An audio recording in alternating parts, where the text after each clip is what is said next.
When I started working, despite claims of gender equality, men were still often in dominant positions at the workplace. Women would either quit their jobs after getting married, or if they continued working, they would leave once they became pregnant. It was my colleague, Amy, who fought to change that environment. This woman could start a revolution. I began to watch Amy closely, thinking this way. Maybe that's when I started to care for Amy. My name is John. When I was a college student, I fulfilled my childhood dream of solo traveling. Since then, I enjoyed planning my next trip whenever I had the time, poring over maps. That's what led me to decide to work for a travel agency. Among the new graduates, there were 5 of us, 3 men, including myself, and 2 women. We were all from different parts of the country and grew closer as we faced various challenges together. Though there were times I felt lost and disheartened by the new world of work, the camaraderie with my fellow new hires gave me the strength to persevere. Among them, Amy was the most reliable, staying late into the night to discuss ideas. Amy was eager to tackle new challenges and was diligent and passionate. Seeing her dedication, I felt I couldn't let myself fall behind. However, our supervisor at the time, Alex, was prejudiced against women and treated capable women like Amy as nuisances. Women are just temporary workers until they get married. He would openly express such attitudes. He had no qualms about making hurtful remarks to women. Amy would always look frustrated, but she never lost her enthusiasm for her work. I could only imagine how awful it must have been for her. About 6 months into the job, when I started to find my rhythm as a working adult, I ran into Amy and another female colleague, Lisa, coming out of the bathroom. "Oh, sorry." I quickly stepped aside to avoid bumping into them and apologized. Noticing Lisa looked pale, I asked, "Hey Lisa, you don't look so well. Are you feeling sick?" She didn't respond, but Amy answered for her. "Thanks John, but she is fine."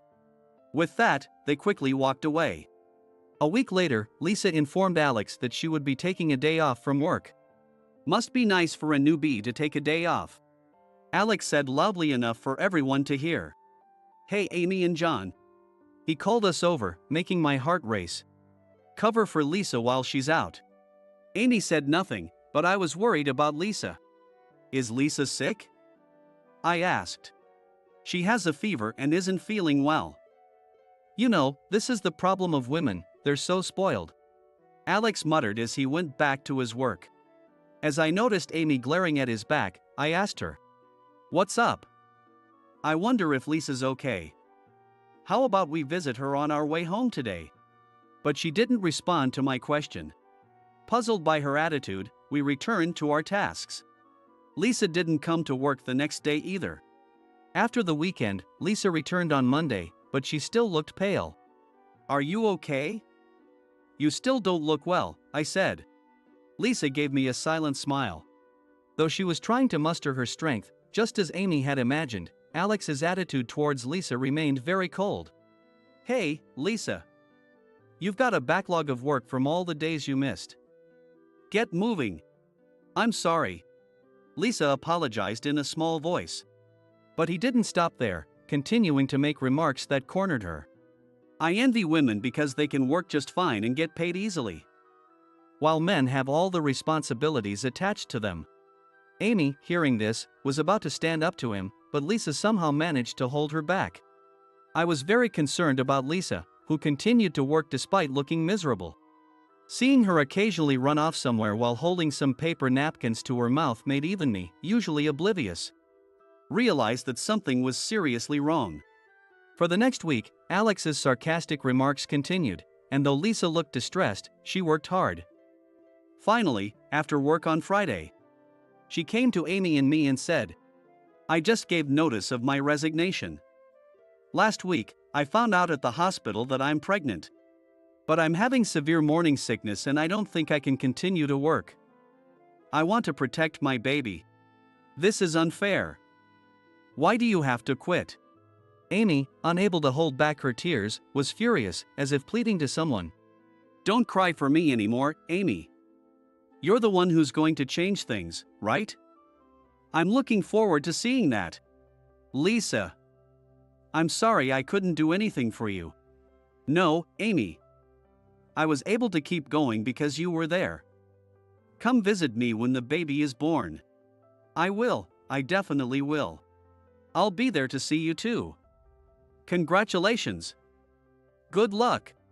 Though Amy had tears in her eyes, I decided to see Lisa off with a cheerful attitude. She left the company with a clear smile, waving her hand energetically at us. Are you okay? I asked, peering into Amy's downcast face. I will never forgive him. I'll climb higher than him and prove him wrong. Amy, with a fiery determination in her eyes, was set on proving herself and surpassing Alex through her work. She believed that women should not be seen as temporary workers and should be equal to men in the workplace.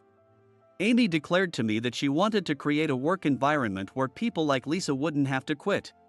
After that, she worked so hard that I started worrying about her health. The more she excelled, the less pleased Alex seemed. He didn't like that Amy was getting more recognition than him. He even went as far as trying to pin his mistakes on her. I happened to witness one such incident. Amy, this is your fault for not checking properly. I did check thoroughly. Answering back to your boss like that shows you have no charm. Can't you be more feminine? Alex looked at Amy with a smirk on his face. She bit her lip, enduring his comments without saying a word. This is why it's a problem when women work. Why don't you have a baby soon? Maybe I can hook you up with someone. That's... Before she could say anything, I couldn't contain my anger any longer and burst out. Hey, you're trying to blame your mistakes on your subordinates, but I'm telling you, you're the one who's lost your mind. I grabbed Alex by the collar, shouting, John! Amy grabbed my arm, trying to pull me off him. Stop it, John! But her words didn't reach me, I was too enraged. I continued to hurl insults at Alex, forgetting myself. Where's all that bravado now? Say something.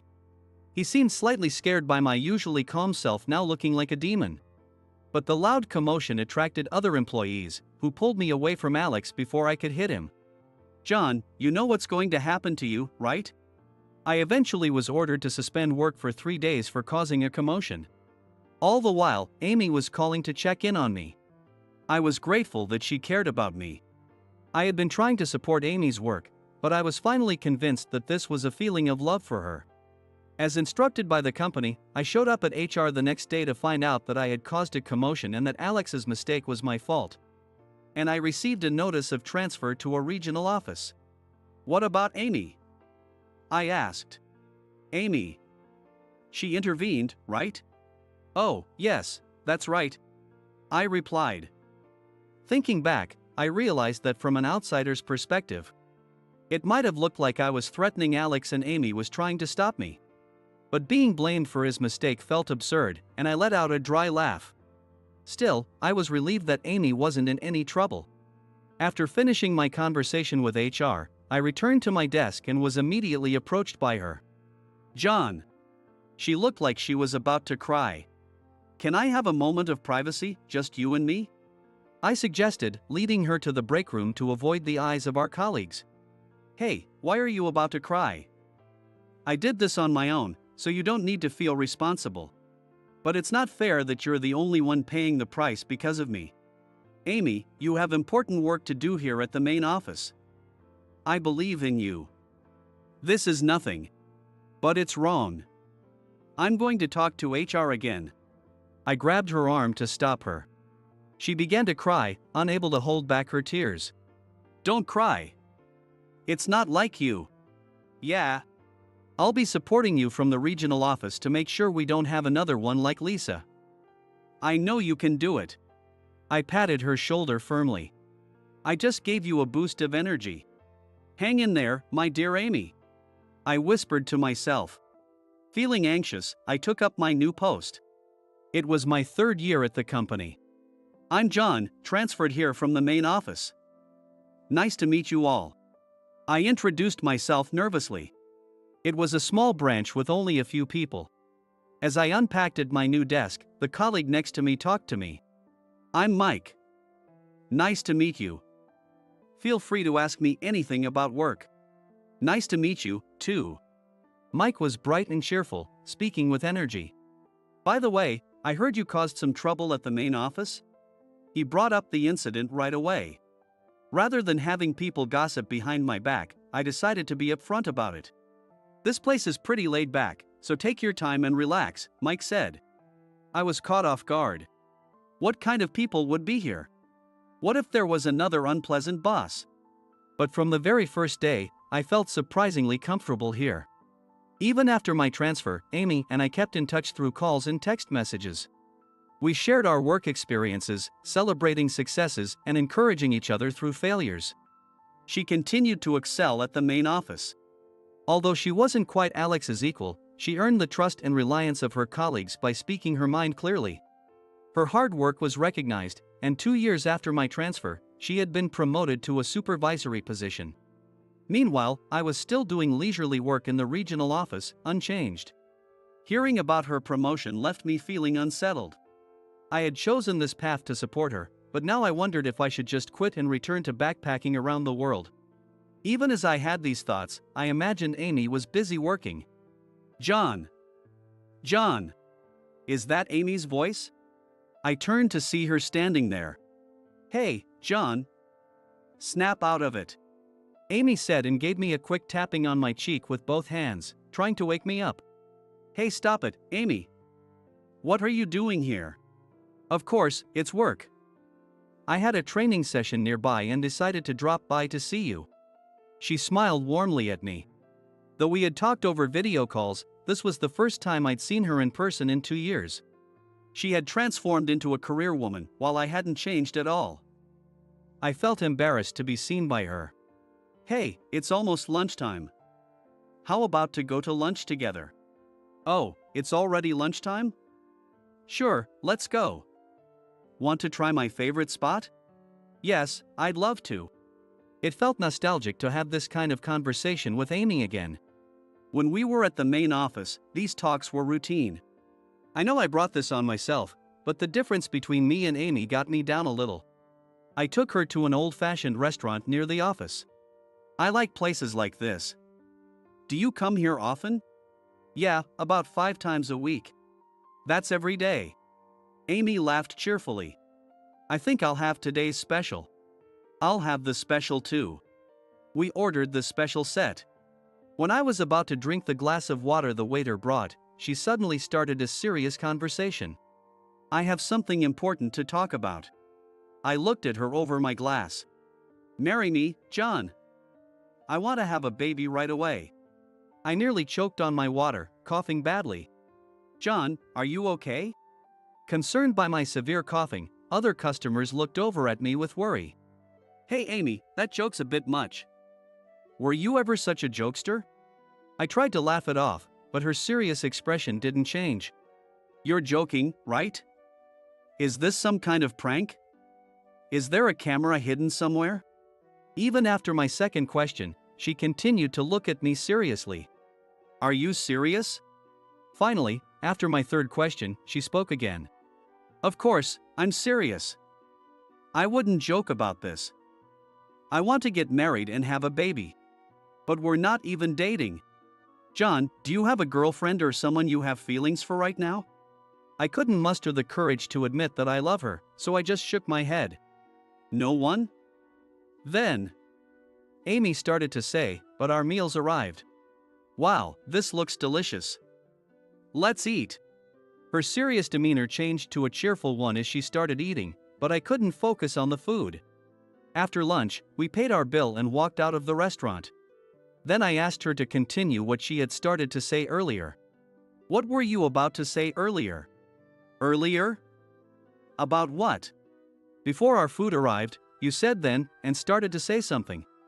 "Oh, I was going to say then consider marrying me." "Wait, marriage usually starts with dating someone you like first, right? Then you propose and get married. John, do you really care about the order that much?"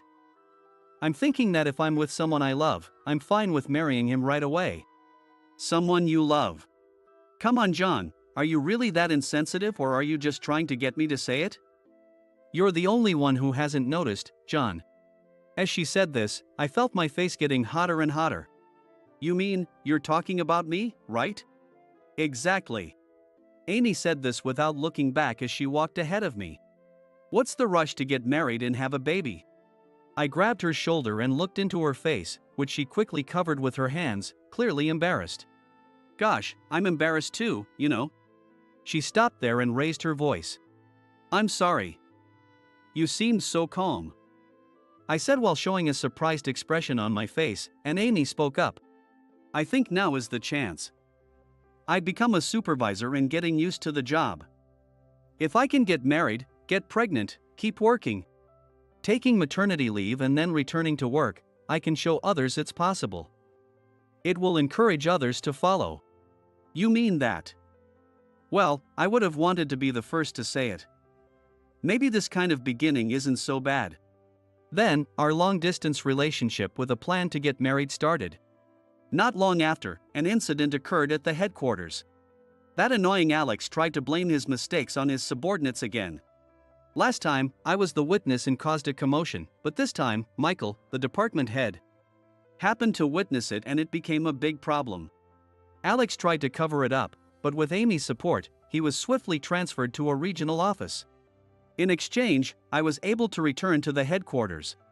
Amy didn't waste any time after that. John, would you marry me? I was being proposed to by her. Again, you beat me to it.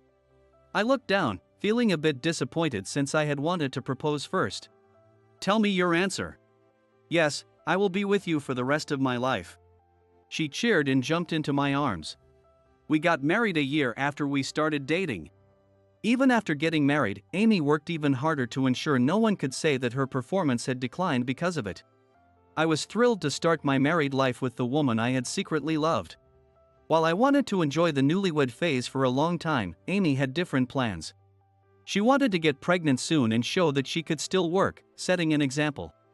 During that time, many women were still leaving their jobs due to marriage or pregnancy. I understood her determination to change that. 6 months later, she got pregnant. Fortunately, she didn't have severe morning sickness and continued working as usual from the early stages of pregnancy. Now, without any annoying bosses, she is handling her work efficiently, even with her growing belly. She's planning to take maternity leave soon.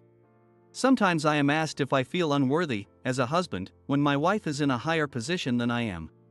I always respond with, not really. Honestly, I'm tired of that question. To me, debates about whether men should be above women or vice versa are pointless. What matters is recognizing individual abilities. Thanks to Amy's example, other women have followed in her footsteps. This month, 2 women in my department announced their marriage and pregnancy. When someone leads the way, it changes from being something special to something normal. My department is becoming the kind of workplace Amy envisioned. I'm also planning to be the first man in the company to take paternity leave. Everything is new, but when someone starts, it paves the way for others to follow, making it no longer unprecedented. John, that report is due this morning. I see. Even though her due date is coming up, Amy is still full of energy and speaks as loudly as ever. I realized that I might never surpass her, not now, and probably not ever. And I hope our relationship would remain unchanged forever.